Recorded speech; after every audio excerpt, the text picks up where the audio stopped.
संग हैं, जहाँ भी बैठी है संगत, सबको मेरा तरफ से बहुत बहुत मुबारकबाद हो कि आप इस सत्संग से जुड़ रहे हैं। हम ये सत्संग भागव वाले को ही मिलता है। जलंधर में गुरु जी के शब्द लगा होता था, दिन पागा सत्संग न लगे, मिल संगत मैल परी दे दिए हो। तो यही बात है कि ऐसे महापुरुषों के सत्संग बहुत भाग्यशाली लोगों को मिलते हैं। अब मैं स्टार्ट करती हूँ कि कहाँ से हमारा गुरु जी से मेल हुआ। मेरे husband Pannu uncle government college Malerkotla political science के एडहॉक प्रोफेसर लगे 1967 से गए। इनकी फर्स्ट अपॉइंटमेंट थी। तो गुरु जी भी पॉलिटिकल साइंस पढ़ते थे। गुरु जी उस समय बीए सेकेंड ईयर में थे। रोज की क्लास लेनी। एक दिन क्या हुआ कि दो स्टूडेंट्स जब पन्नू अंकल लेक्चर दे रहे थे तो वो बातें कर रहे थे। लेक्चर देने के बाद इन्होंने उन दो स्टूडेंट्स को खड़े किया और बोला कि बताओ मैंने क्या पढ़ाया है।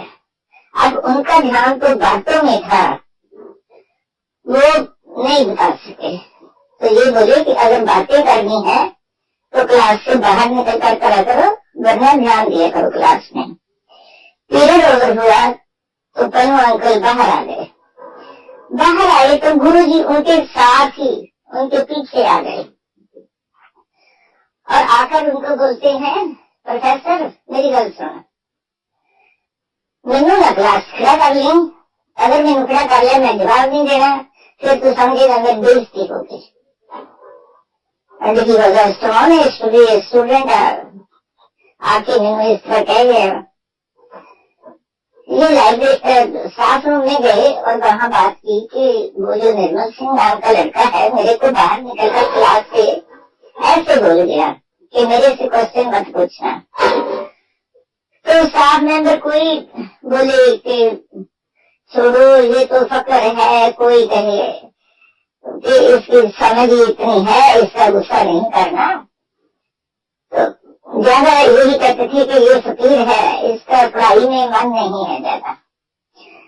तो पन्नू अंकल को थोड़ी सी क्यूरियोसिटी होने लगी। पन्नू अंकल और गुरु जी की बातचीत चलती रही। सेशन खत्म हो गया तो एडहॉक थे, छोड़ ली नौकरी वहां से और इनकी अपॉइंटमेंट अमृतसर में हुई, वहां चले गए। गुरु जी को पता नहीं चला कि कहाँ गए। उन्होंने इनके कलीग से पूछा कि प्रोफेसर पन्नू कहाँ चले गए।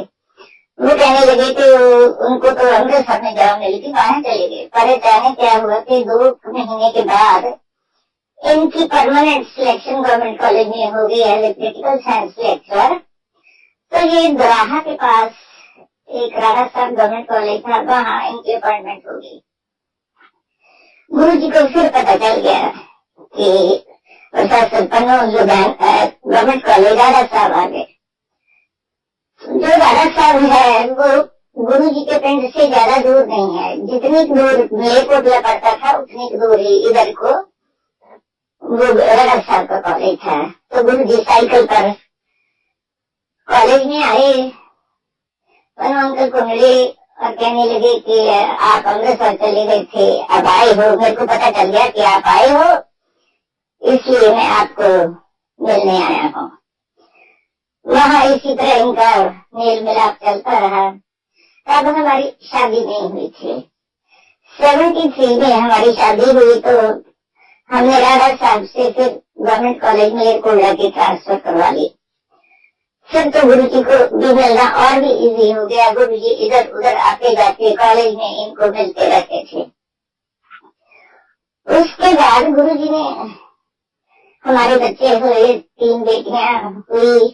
गुरु जी ने घर आना शुरू कर दिया। तभी पता लगता था कि मोस्टली संडे को आते थे कि गुरु जी गेट पे खड़े हैं। ज्यादातर वो भारी सूट पहना करते थे, गर्मियों में भी सर्दियों में भी। तो जब देखना कभी हफ्ते बाद, 2 हफ्ते बाद, कभी महीना 2 महीने भी निकल जाते थे। आते थे तो बहुत देर बैठते थे, जब आते थे कई बार तो सुबह 10 बजे पहुंच जाते थे, तो मैंने उनको चाय का कप बना कर दे देना, चाय पी लेनी, फिर बैठ जाते बातें करने। दोपहर हो जाना, हमने लंच करना, मैंने कहना आप भी लंच कर लो, तो बोलते थे नहीं कर ली, चाय पीनी थी पी ली। मैंने कहना फिर चाय और बना देती हूँ, नहीं मेरा फास्ट है। उस समय गुरु जी का सवा महीने का शिवरात्रि के पास आकर फास्ट हुआ करता था। मैंने सोचना कि देखो हमने पहले ब्रेकफास्ट किया, जब जी आए, फिर हमने लंच कर रहे हैं, तो मैं एप्पल काट कर दे देती हूँ। एक बार मैंने एप्पल काट कर दे दिया तो बोलने लगे नहीं बहन जी, मैंने बस चाय पीनी थी वो पी ली और कुछ नहीं खाना, मेरा फास्ट है। सारा दिन बैठे रहना, बच्चों ने उनके पास खेलते रहना, उन्होंने भी बच्चों के साथ बातें करते रहना।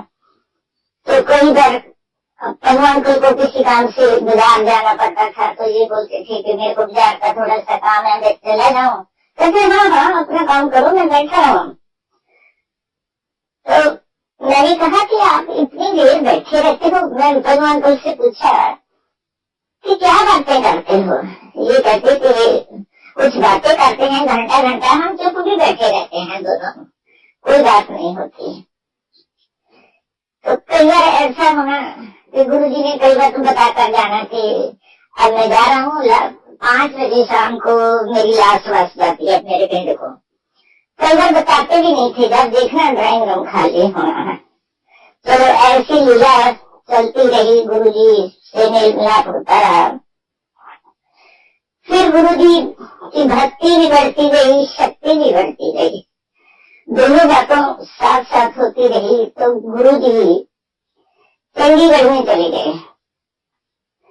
चंडीगढ़ में किसी मनुष्य के घर उसने एक कमरा दिया हुआ था, वहां रहते थे। तो पन्नू अंकल इनको वहां मिलने जाते थे। गुरु जी वहां 9 बजे से पहले मिलते थे, बाद में ऐसे कोई न कोई आता था, उनको ले जाता था, और शाम को गुरु जी कमरे में आते थे। तो वहां जाकर पन्नू अंकल क्या देखते थे, हरियाणा का चीफ मिनिस्टर अजय लाल, उसकी मदर, कभी देवी लाल, कभी कोई ऐसे लोग बैठे थे। तो ये बड़े हैरान हो जाते थे कि मेरे को आकर बताते कि वहाँ आज वो था, वहाँ वो था।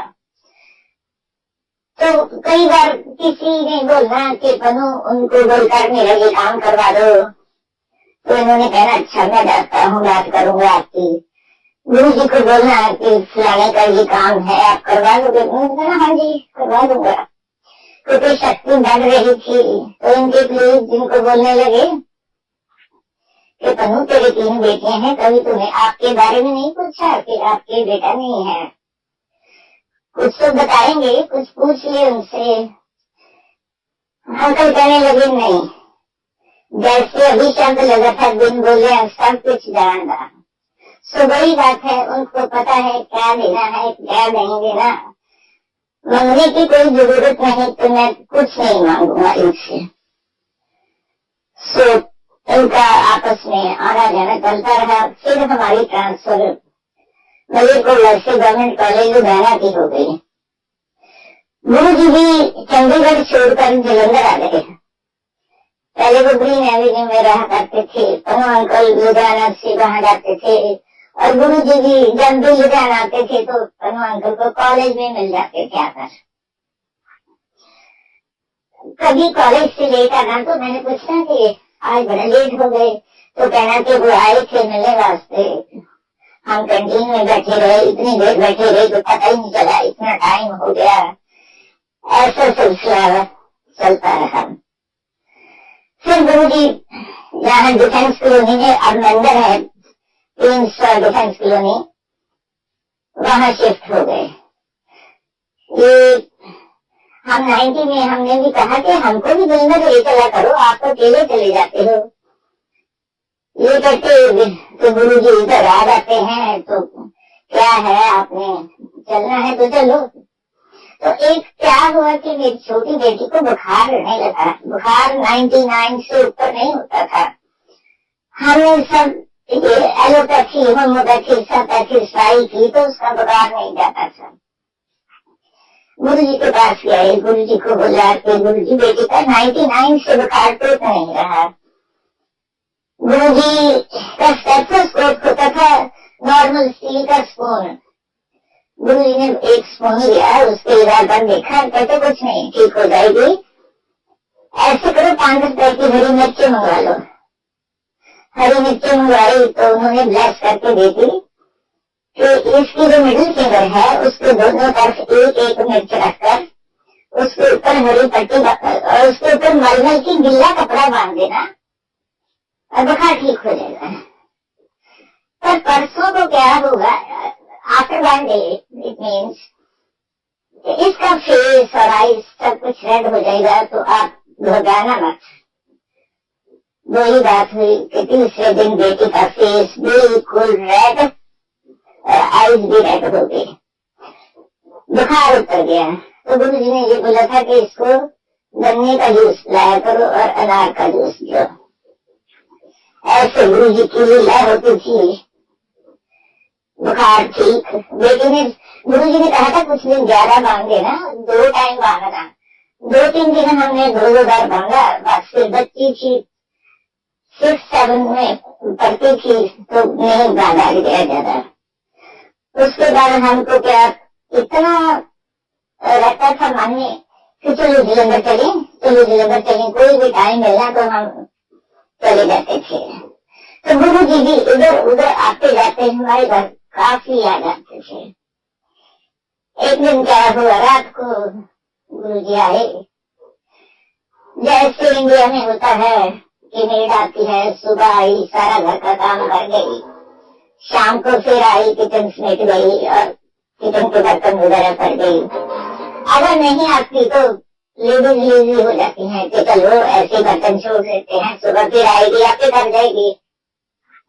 उस दिन हमारे साथ भी ऐसे हुआ कि मेरी शाम को आई ना, तो हमने 2 बर्तन वैसे के वैसे रख दिए और निकाल लिए थे, खाना खा लिया। और गुरु जी रात को आ गए, बेटी उठकर चाय बनाने गई तो गुरु जी के साथ ही चले गए, कहते आज आपको मैं चाय पिलाता हूँ। तो हमको बड़ी शर्म आई कि ये क्या है भाई, किचन में खिलाया पड़ा है, आज मेड ने आई, तो गुरु जी सफाई पसंद होते। गुरु जी ने चाय बनाई, इतनी मजेदार चाय बनाई कि खूब लौंग इलायची डाला, खूब चीनी डाली और छान कर चाय फेंट ली जग में, फिर उसको फिर गर्म किया, कहते आज मेरी बनी चाय पियो। उस दिन के बाद हमने ये कसम खा ली थी कि अगर मेरी शाम को नहीं आती तो हम कभी बर्तन ऐसे नहीं छोड़ेंगे, सारा कुछ कंप्लीट करके छोड़ेंगे। तो हमारा जलंधर जाना इतना बढ़ गया कि मनु अंकल कई बार क्लास छोड़कर आ जाते थे कि मेरा मन नहीं लगा क्लास में, मैं तो जलंधर जाना है। कई बार सब नहीं जा सकते थे, फैमिली में एक चला गया, 2 चले गए। तो जब कोई वापस आता था तो हमारा पहला क्वेश्चन होता था, गुरु जी ने आज कौन से कलर की ड्रेस पहनी हुई थी। अच्छा, हमारे पास ना कोई गाड़ी थी तो ना कोई फोन होते थे, तब इसमें हम रहते थे फिरोजपुर रोड पे। तो जलंधर बाईपास तो काफी सारा टाइम दूसरी तरफ हो जाता है। अपने घर से निकलते थे पहले एक ऑटो लेना, फिर दूसरा ऑटो लेना, फिर जलंधर बाईपास पहुंचना, बस लेकर वहाँ डिफेंस क्लिनिक के आगे जहाँ जब उधर से जाते हैं लुधियाना की तरफ से, तो खालसा कॉलेज के आगे बस रुकती थी। हमारी कोशिश होती थी कि यहीं रुक जाए तो गुरु जी की जल्दी पहुंच जाएंगे। कई बार वहां से हमने फिर रिक्शा ले लेनी है, हालांकि वहां से तो 1 फरलांग भी की दूरी है। उधर बैठे रहना गुरु जी के पास। अगर हमने कहना कि गुरु जी अब हम जाए तो गुरु जी ने कहना नहीं बहन जी बैठो, तो एंड ना क्या करो, जल्दी ना कराया करो, हम बैठो मौका आपा ना आए हो फिर तुम मैनू तारा विच लभ्या करोगे। सानू बड़ी हैरानी होगी, गुरु जी इंज क्यों कहते हैं भी तारा विच लभ्या करोगे। गुरु जी ने हमारे साथ बैठकर लंगर करना, हम दो चार लोग ही होते थे, चटाई बिछ जाती थी, चटाई पर थालियां लगाकर गुरु जी खुद हमको लंगर सर्व करते थे और आप भी हमारे साथ लंगर किया करते थे। तो गुरु जी की कोशिश होती थी कि ये वापस बस में ना जाए। कहना कोई बात नहीं, मैं देखता हूँ कोई ना कोई आता होगा तो आपको भेज दूंगा। कोई ना कोई बैनर से कार वाला आता जाता था तो उसको कहते थे इनको ले जाए तो वहां इनके घर छोड़ना है और